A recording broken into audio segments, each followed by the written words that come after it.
বন্ধুরা, আজ এক অদ্ভুত এক্সপেরিয়েন্স আমি আপনাদের সঙ্গে শেয়ার করব। গোলাপ গাছের ফুলের কুঁড়ি সাধারণত পোকারা খেয়ে নেয়।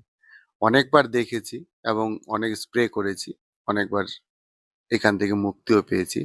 কিন্তু আজকে দেখাচ্ছি আপনাদেরকে একটা অদ্ভুত অভিজ্ঞতা।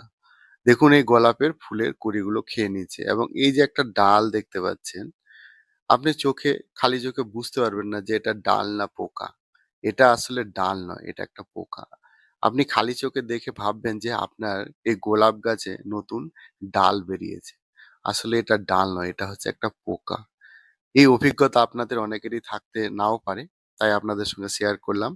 আপনাদের গোলাপের কুঁড়ি যখন খেয়ে নেবে, আপনারা ভালো করে লক্ষ্য করলে দেখবেন এরকম এক পোকা আপনার গাছে কিন্তু বসে আপনার গাছের কুঁড়িগুলো খেয়ে ফেলছে। তাই সাবধান হন, আপনার গোলাপ ফুলকে ভালো রাখুন এবং বাগানে গোলাপ ফুল ফোটান।